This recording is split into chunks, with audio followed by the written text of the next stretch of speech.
In sum, we accept the executive's proposed amendments to the bill. However, we encourage Congress to still consider non-contentious refinements and improvements, and I believe Rep. Erin Tañada has proposed a number of non-contentious amendments, and we are also informed by Senator Honasan that they are open to further improvements of this bill.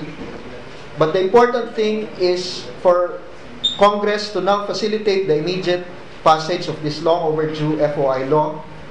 And in this regard, we appreciate the firm commitment of Senator Honasan to submit a committee report to the plenary at the soonest, and which we note also that it was a commitment that he has made even prior to the President's endorsement. And we now challenge the House leadership to commit to the same, and we, of course, would like to hear from Representative Erin Tañada on updates at the House. Welcomes the recent public endorsement by President Aquino of the passage of the Freedom of Information Law and the release of the Executive's final proposed bill. The President's endorsement achieves two things. One, it removes the main reason why the bill has been stalled in the legislative wringer, particularly at the House of Representatives. And second, it resolves the concerns about the bill that the President has expressed, thereby reducing the danger of a presidential veto. Yet most important of all, the endorsement reaffirms the Aquino administration's commitment to transparency, accountability, and good governance, and for us clears the way for the long overdue passage of the FOI law as part of the larger struggle to advance our human right to information.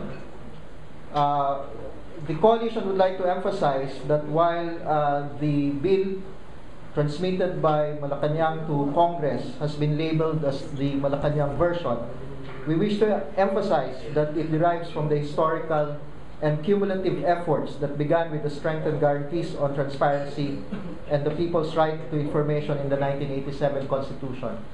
As you would note, the Malacanang Study Group looked to the proposed consolidated version that was already pending in the House Committee on Public Information as drafted by Representative Erin Tañada.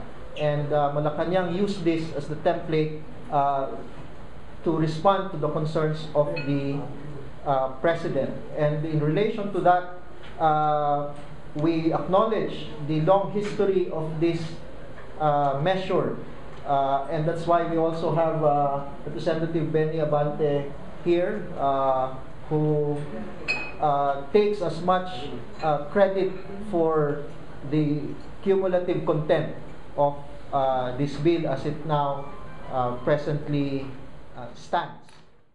For information that may be regarded as sensitive and for which government presently invokes wide discretion in withholding, the bill now lays down clear limits on exceptions. And in addition to defining the limits to the exceptions, the bill also reaffirms existing and adds new safeguards against the abuse of these exceptions. Fourth, it identifies a list of documents of high public interest that are required to be disclosed without need of request. And this now includes, as added by the executive, the SALNs that will have to be automatically uploaded in the website. The timetable, and we hope that this bill passes before the year ends and is accepted, no? And I think will be embraced by the Filipino people.